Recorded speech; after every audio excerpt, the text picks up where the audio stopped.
talk with Keith Smith, Yahoo, Real GM. And it's the first of many. We're going to talk to him every Wednesday at this time throughout the NBA season and the playoffs and the finals, which inevitably might include Boston, Philadelphia, Milwaukee, Toronto, maybe Indiana. I don't know. I mean, they keep hanging around, although Keith Smith, they've got the toughest schedule down the stretch, so we're about to find out if this Pacers team is for real. And I got to say, they won last night again, so they kept that 3 spot. But if they get through this 18, 17-game stretch for them, don't we have to start saying that they earned that 3 spot? Yeah, absolutely. They have, as you said, they're hanging in there without Victor Oladipo. They probably more than any other team in the Eastern Conference, they're the most confident and comfortable in exactly who they are. And they play very hard every single night. Their guys don't sit out games unless they're really injured, because they don't have the ability to do that. They're right in the mix there. I think they're a team that knows they need home court advantage if they're going to make any sort of noise in the playoffs. So, they're just getting it after it. Now, schedule does get really, really tough for them, and it's going to be hard for them to hold off Philadelphia and Boston. So we'll see where it goes from here. But they're looking great right now. Yeah, they're kind of like, if you like Boston without Kyrie, and they can win without Kyrie, the problem is when push comes to shove in a playoff game, and we saw it last year against Cleveland, Keith. Rozier's taking bad shots, can't hit the broadside of a barn. Tatum just didn't have it in that game. Smart can't hit anything. You need that guy that can put the ball on the floor and just get out of my way. I'll get us a bucket. The Pacers might be able to win in the regular season as is. I don't know that they can make any sort of noise come playoff time.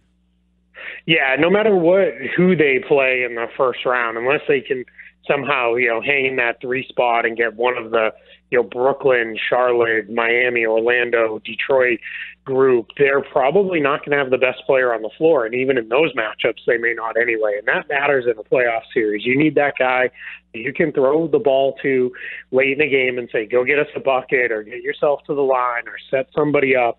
And that's the problem for the Pacers. The closest thing they have to that is Bojan Bogdanovic. And it's no knock on him because he's really good at it, but he's just not quite at the level of those other, truly great all-star players in the NBA. Yeah, Keith, and let's look at last night. The Pacers won, so they held their ground. We know that Boston beat Golden State handily on the road. Your insight on that game and why Boston looked like the Boston we expected to see all year with, I don't know how efficient you think Gordon Hayward could be all year. 12 of 16 is pretty good, but you thought that he could be the guy that can get you 30. You thought that the team would look more like they did last night than we've seen in a while. Yeah, definitely. They finally, played with a little bit of joy in their games last night. They were all, kind of smiling. And, even when they beat the Wizards fairly recently, go back a couple of games now, they kind of went out there, did it, and it looked like they would have rather been anywhere else. And last night, against the Warriors, they were really together right from the tip. They got up 11-0.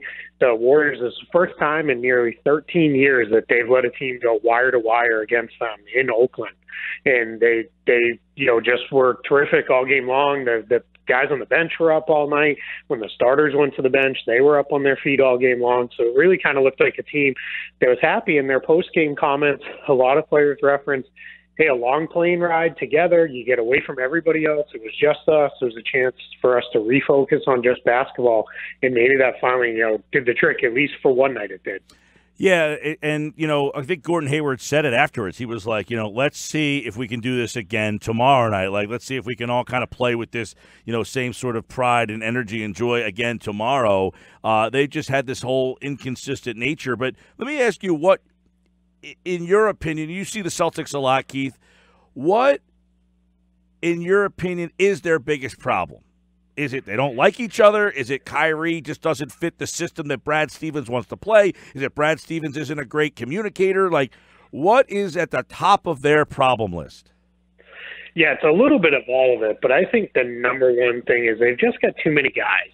And you came into the season knowing, all right, Kyrie Irving's back. He's an all-star, all-NBA level guy. He's going to play a lot. Gordon Hayward has to play a lot. While guys said that they didn't resent the fact that Gordon Hayward, they knew he was going to have to play a lot to get right, I think everybody said, well, it'll come at the expense of somebody else's minutes and shots and all those things. And then you had, guys like Rozier, Brown, and Tatum, who were young kids who really stepped forward, got the team within one game of the NBA Finals. And now all of a sudden they're saying, hey, take a step back. For Rozier and Brown, that's reserve roles. For Tatum, that's a position where you're not going to have the ball as much as you had it last year, and that's really hard. It's this kind of curious mixture of vets who are ready to go, vets who are trying to be worked back in, and these young guys who are they're trying to make a name and establish themselves in the NBA, and that's really hard. And they just haven't done a great job all the way. Here we are, 3/4 plus of the way through the year of figuring that out and making it work. Yeah, and obviously between now, they got 17 games left to try to figure some things out between now and the playoffs. And, they have the firepower. But if they sit in the 5 seed at the end of the day, that means they haven't moved up the list at all. They haven't been able to, make any moves between now and the end. As a 5 seed, would you consider them a legitimate Eastern Conference contender, I guess? I mean, maybe not contender, but would they be a legitimate NBA Finals team from the 5 seed? Yeah, I think that they could be. It depends on kind of how the matchups fall. I think they'll feel confident against Indiana or Philadelphia. They have every reason to believe that they can beat those teams. They've done well against Milwaukee in the past, and when they have lost, it's generally been close. When they've done well, they've done quite well. So I think they could beat them. It's kind of that. The stumbling block for them has continually been the Toronto Raptors, especially trying to win in Toronto. Now, it's going to be hard to go, and play all those series on the road, but I do think that they feel confident that they could get that done, kind of no matter where they land at, because as they like to say, and you saw it last night, when we play how we should play, we can beat anybody because that's the level of talent that's on this team. Yeah, here's the thing. They beat Golden State. We saw this same thing with Philly. They won at Golden State, then lost the next night against Sacramento. If Boston goes right back to their old habits, did we learn anything about them in the win against the Warriors? Nope. It's right back to where we've been with them all year long, where it's okay, what's the next opportunity to look for something good out of this? So that's why you said it before. What Gordon Hayward said is we have to go out and do this again tomorrow night. That becomes extremely important for the Celtics. Keith Smith, Yahoo NBA, Real GM, front office show. Follow him at Keith Smith NBA. We'll be talking NBA weekly now as we get you ready for the playoffs. How about the Sixers last night? I know you dove into that Sixers-Orlando tape a little bit, and you tweeted out earlier about getting Amir Johnson. I mean, they won the game last night with no Embiid, no Boban, no Bolden. They had to go to Amir. And the one thing Orlando, they've been pretty good recently, but, Vucevic is very difficult to go to your 4th big man and pull that grinded-out type of game. I thought that was telling for a team that, sometimes struggles in those to grind games out. Yeah, it really was. It's good at times to see, especially a team that still is, kind of figuring out who they are after all the trades and all that, to see them start to, win these games where it's not a blowout and not everything is working right and you're not just, hammering the opponent from the tip. It's good to see them be able to kind of put it together, as you said, grind it out, get that victory. And that's, really important. And you're going to have to win games like that in the playoffs because that's generally how playoff games go. Rarely are they this, up and down blowout contest. You're going to have a few of those mixed in, but for the most part, it's, both sides are playing a good, tight, close game, and you're going to have to be able to show that you can pull those ones out. Yeah, and then, you look at the way they won that game, it kind of seems like the form. I know Embiid's not there, so they're in a really tough juggling act if you're Brett Brown here, trying to figure out, you're trying to get Tobias in, you're trying to get Jimmy Butler in, but you're doing it without Embiid. You're going to have to implement Embiid, I hope, I guess everybody hopes, at some point. But to have Jimmy Butler kind of be their closer, kind of be that guy, if he can kind of embrace that role with the way Tobias played and JJ finally coming around a little bit, and then once you get Embiid back, it seems that Butler role last night could be the one that could get them finally over the top. They have not had the closer. Yeah, absolutely. You're absolutely right. You have to have that guy especially in a playoff game, playoff series that can, be the guy. Again, we talked about it before. You need that guy you can throw the ball to, and he's going to make a play for you offensively. And Jimmy Butler's done that. He's done it in the past. He did it for the Chicago Bulls for a long time. He did it to, on a shorter extent, but with the Minnesota Timberwolves. And now, Philly, needs him. And it's what I would expect to see a little bit too is if Butler is really dialed in and accepting, is you might see him kind of take a step back for the first 3 quarters of the game, kind of let the other guys do it, and then say, all right, I'm here, let me get this done for you at the end of the games. And that's a way to kind of conserve him a little bit, because the playoffs are a grind. You're playing every other day in most cases, and it's pretty tough on guys, and it's such a high intensity level of basketball that it takes a lot out of you. So if you can allow him to coast a little early and let him carry you home at the end, that's really big for Philadelphia. Yeah, and you look down the stretch here of the Sixers. They play 18 games starting tonight in Chicago. No Joel Embiid. They'll play Friday against the Rockets. That Sunday game with Indiana is going to be pretty big. What if you're Elton Brand? How are you evaluating this Butler-Harris thing in regards to a decision that has to be made this offseason? Yeah, I think you're trying to look at it big picture with a projection on what you think they can be down the line, and you don't want anything that happens certainly the rest of this regular season, and not even too much what happens this postseason to influence you too greatly, because in a lot of ways it matters, but it doesn't matter for 2, 3, 4, maybe even 5 years down the line. Those are things that are they have to be based on something different other than what's going to happen in the here and now. But that said, if it's a situation where those two guys are part of a team that's either really close to a finals berth or a finals berth, that probably changes, because you do have to worry about a public perception, and you need to be understanding of where those guys are, because if you don't do that, that's going to be really tough for the fan base to swallow. Of, hey, we stuck with you through this whole thing. Now we got really close, but you're telling us, we don't know about this guy 3-4 years from now. Sometimes you got to pay down the line for what you're hoping to get out of a guy right now. Keith Smith, we're looking through the East, which is a battle. 17 games left for most. The Sixers have 18. Boston 9.5 back. Philly 7.5 back. We talked about the Pacers. They are 6.5 back. And then there's Toronto, 2.5 back. Now, their schedule is one of the easiest down the stretch here. They've lost 2 straight, but they've won 7 out of 10. When you look at Toronto here, I know Kawhi's there, but there are some people, and I'm not one of them, that still believes, I've seen the Toronto story before. Does the Toronto team smell like a regular season team, or is this finally a Raptors team that you'll buy into playoff time? Yeah, I'm buying into it for 2 reasons. One, it's a different team. In a lot of respects, you've got a lot of different guys in there. It's really Kyle Lowry is the guy who's left from all those teams that suffered all those postseason failures. But the bigger reason is LeBron James isn't in the East anymore, so it doesn't matter. They don't have to go through him, and they just, whatever team he was going to be on, they just had a mental block that they, just couldn't get that done. So, they look really good. Unfortunately for them is, Milwaukee's out west, and they've stumbled a little. They lost to Utah and lost to Phoenix recently. In Toronto, that they tossed a couple games away of their own and couldn't make up ground on the Bucks. Now, I don't think they're too worried about having to go to Milwaukee, for a Game 7 on the road in the conference finals if they have to, but they'd rather not. But it's starting to look increasingly more likely that Milwaukee's going to hold them off, and they'll finish, in that order: Bucks, Raptors, 1-2 in the East. Yeah, the Bucks have lost 2 straight. They're also 7 of 10, but the 2 they've lost recently. I'm interested because I feel like the Bucks people are just like, man, they're having a really good year. They're differential +9, which is better than everybody in the entire league by far. Almost, a historic run for them right now. But if they were to have some Achilles heel come playoff time, that it would make you say, even as a 1 seed, I'm not sure they're the clear-cut favorite. What would it be? There's 2 things. They're very Giannis-centric.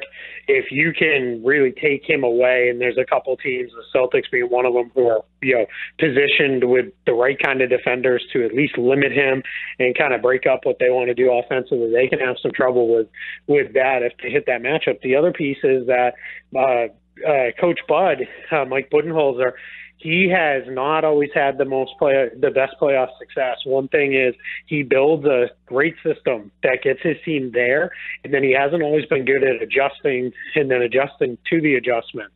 That's what playoff series are all about, because teams are going to attack in a different way. Teams are going to build a game plan for you, versus in the regular season, there's just not time to do that from opponent to opponent. You have to just kind of do what you do and go from there. So those are the two things I worry about with the Bucks, and we'll just have to see if they can prove us all wrong when we get there. Keith Smith, Yahoo, NBA front office insider, and of course Real GM, the front office show. Check out the podcast at Keith Smith NBA. We'll be talking hoops from now through the end of the playoffs here, as this East is pretty interesting. Detroit, all right, I'm interested now. Brooklyn was 6. They were fun. Detroit's 8 out of 10, 2 in a row. They were in the 6th spot the other day. All of a sudden, that 6th seed, the battle for that spot looks kind of interesting. And if Indiana held 3, wouldn't the 6 feel like, hey, we got a shot? Yeah, they absolutely would. Now I'm starting to believe that that's going to be the Detroit Pistons. I think they finally got healthy. They interestingly enough, by kind of paring down their rotation by trading away a couple guys, they have hit on the right guys now in their rotation. They rarely do they play without at least 2, if not 3 shooters around Blake Griffin and Andre Drummond. Reggie Jackson is back to full health. I think it took him a long time to get there and figure out how to work with Blake Griffin, and he's playing great basketball right now. The Pistons are looking really, really good, and I think that they would feel as confident as anybody should that they can beat the Nets, beat the Pacers. And if the Nets get in there, the Nets are one of those teams where if they get hot from 3, that's going to be a big thing for them. If they can get hot from 3, they're going to be in it against no matter who they play. If they struggle from 3, they could be a quick, ugly exit with a lot of blowout losses. Yeah, they've got, and as you tweeted this out at Keith Smith NBA, they've got, 4 games at hand on Brooklyn? Yeah, so where we're at is the Nets and the Magic, I believe. Well, the Nets, at least, they've only got 16 games left. I think the Magic as well, but the Pistons still have 20 to go. So they've got, now if you're an optimist, you say, well, hey, those are all wins. We can look to bank, but you tend to look at more of where we stand in the loss column as you're looking to fight for playoff spots, and that's what really matters. So that's going to be a little tough for the Pistons. At least for them, they control things a little bit more. Where the Nets, Magic, some of those other teams, they might be looking for a little bit of help. Yeah. Now we take a look at that Eastern Conference race right now. Brooklyn is 6, Detroit is 7, which would be a Toronto, Detroit, and then Charlotte is in the 8th spot, which that loss by Orlando last night knocked them from 8 down to 10. But a lot of jockeying in the East. When you flip out west real fast, Golden State, as you tweeted, and I agree, they looked like they were as disinterested as you can be playing at home on a Tuesday night last night. Yeah, I think they've really hit the point in this run where it's, all right, it doesn't really matter. They get up on occasion. There was a game right before the All-Star break where everybody was, kind of giving a lot of love to the Denver Nuggets, and the Warriors went into Denver and just destroyed them, because I think every once in a while they want to remind us, hey, this is who we are. This is who we can be. But, without Klay Thompson last night, without Kevon Looney, who's, a key backup big for them, they just looked like it was kind of, especially once they get down, I think they have learned there's not a lot to be gained out of pushing really, really hard to get back into a game like this. Let's just, kind of let it go. And, hey, if we can shoot our way back into it, that's great. But for the most part, we're just going to, let this thing play out and see where it falls, because for them, it's all about the playoffs. It's all about the finals. Yeah. We're winning a couple more regular season games just doesn't matter. And Denver's lost 3 in a row. They could have taken advantage here. They're still just a game and a half back, but they've lost some advantage. Houston's won 6 straight. Biggest threat in the West is Houston, for sure. They have a formula to beat Golden State. We saw it in the playoffs last year. It's, hit a bunch of three-pointers, win a game or 2 that way. Harden wins a game or 2 by himself. All of a sudden you're in a game 7 and you don't know what can happen. Houston, they're finally healthy. They've got all the right rotation pieces to really make the Warriors have to work. They're the biggest threat to Golden State. Interesting. Any dark horse in the West? Because Denver, I don't know. They're not a very good road team, Denver. I've seen them play here in Philly. Just doesn't have the same energy, it seems like. Don't have that guy just yet. Oklahoma City's intriguing, I guess. Portland, I feel like they're the Raptors. I have seen the Portland story, and they haven't added a guy that makes me feel any different about them. Jazz just not the same feel of the Jazz team that went to the playoffs last year, and I don't know that the Clippers even want to make the playoffs. Spurs, that team is just, it lost its luster a bit. The Kings would be fun if they got in. I think the Lakers are done. So anybody else stand out in the West? Yeah, I think Oklahoma City has a chance if they can get and keep everyone healthy. That's really important. And when you have guys like Paul George and Russell Westbrook, again, to go back to what we talked about at the beginning of the segment, is if you have those guys who can make big plays at the end of games, that's so huge in the playoff spot. And OKC has two guys like that. And I will say, don't discount the Jazz. They're finally starting to play a lot more like the team I think we all thought they would be. And they're built to win in the playoffs because they play great defense. And again, they've got Donovan Mitchell, who they trust to go get them a bucket when they need it late in the game. That's the western side of things. By the way, right now it would be Warriors-Spurs would be your first round matchup. Denver Clippers, Houston Jazz, OKC, and Portland would be there on the western side if things were to shake out. And we're getting down the stretch here. What about the Lakers? This whole LeBron thing and the fact that he went there and it's just been a disaster. They've lost 3. Even with him playing, they haven't been very good. I'm not asking if he's regretting the decision to go there because they'll probably end up getting something. But this can't be what he envisioned. No, it's definitely not. And it's, poor roster construction. Didn't he ask for this roster? Yeah, that's kind of been the problem. It's he asked for these guys, and then all of a sudden, look at where the Cavs are today. Those are all the guys he wanted. Outside of Colin Sexton, those are all LeBron's guys. And that team's terrible. So I think the idea of LeBron being the GM is a little overblown. Now, but when you're looking at guys like Rondo, Michael Beasley, JaVale McGee, they at least said, hey, what do you think about this? And the challenge for LeBron is he's starting to slip just a little bit. He can't be superhuman. And in the West, he can't be superhuman every single night, and get these wins. So the challenge with that is it becomes a big, hard thing for him to do. He had all these young kids who weren't quite ready to take that next step all the way towards the finals. And it's just a problem. The roster is just a mess. So, it's kind of a little bit of a, hey, you made your bed here, now you got to lie in it. Yeah, Keith Smith covers the NBA, Yahoo NBA, at Keith Smith NBA.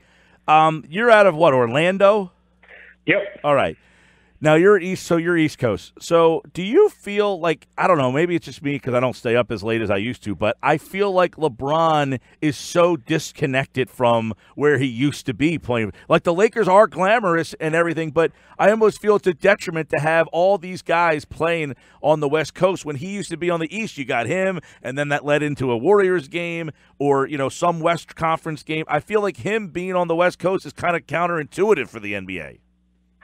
Yeah, it does feel that way a little where, it always felt like he was, kind of your main event there in that, primetime spot, that 8 o'clock, window. And that felt like it was. And now he's, relegated into that 10:30 window. And that's not as much of a primetime spot. And that, it is a little rough.